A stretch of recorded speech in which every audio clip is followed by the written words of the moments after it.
Peter, this would be shocking under any circumstances. The fact that it's on the train in broad daylight is utterly horrific. Yes, quite a terrifying experience for anybody who's unfortunate enough to be on that train, I'm sure. But of course, not out of the ordinary for the 999 responders, the paramedics and the police who will have attended this dreadful incident, because this is the kind of thing they witness and see the results of only too often, I'm afraid, in Great Britain in 2024. And it must have been so distressing for onlookers as well, Peter. Full credit to the onlookers on the train. When you look at all the footage, you see a man who quite rightfully walks away, walks in the opposite direction. But what's he doing? He's on the phone. Another woman shouts at the offender, trying to get him to stop, because this is a situation that is so horrendous and so dangerous that only the fittest of the fit and the most highly trained in restraint techniques and disarming techniques should ever consider getting involved in. And by that, I basically mean special forces members of the army and the military. So this is not a situation for the public to get involved in. Somebody quite brilliantly filmed it. A number of other passengers quite brilliantly got on the phone and dialed 999. And all credit to those people, showing the very best of the British spirit and public spiritedness. Yeah, as you say, not something to... It's not have a go hero time with something like this. But Peter, where do the police begin now? They've got the footage. They'll be able to get other CCTV footage, you'd imagine, but this man is sort of fully covered, seems to have a face mask on. How do they even begin a search like this? If you look very closely at the footage, you'll see that his right hand that the assailant uses to do the repeated stabbing action with does not appear to be wearing a glove.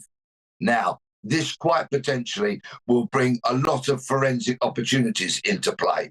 There'll also be CCTV on the train, and we heard that apparently these two men got on at Shortlands railway station. For people that are not familiar with that part of suburban London, it's closest to a town called Bromley. So not only will there be possible forensic opportunities, as the man without a glove has touched maybe to get in by using a card or a barrier, or even if they've jumped the ticket barrier, they may have put their hand on the barrier to leap over it. So there could be fingerprint and DNA forensic opportunities there, other opportunities for forensics on the train, and also wherever the assailant got off the train. Likewise, will they have put their hand on a barrier to leap over it? Anybody who uses public transport in London will be only too familiar with people leaping barriers and not paying and the such like. So plenty of forensic opportunities here at different locations. There will also perhaps be police intelligence on this person that they already know. And I would properly expect that in perhaps a day or two, we will find out either that this person has been detained or the police will appeal to the public for assistance in finding whoever it is. And Peter, the blade in this video looks very large. I think for people watching that, I'd be very distressed by it. It looks like a machete or even a zombie knife, which are meant to be banned. Yes, it's a huge weapon. And we've heard in recent months and weeks, the Home Secretary in particular, saying that new legislation is going to be brought forward to ban the possession of these. That's already banned. But the importation, the possessing of them in your home address and the such like. But much of this legislation takes a long time to actually come into power.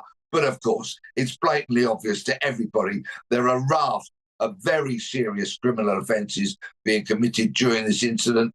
And if British Transport Police fully resource this investigation with a homicide team, as they should do, because we've heard the injuries that imposed on this person were life-threatening, then I feel confident that such a properly resourced, experienced team of detectives should be making substantial progress in their investigation.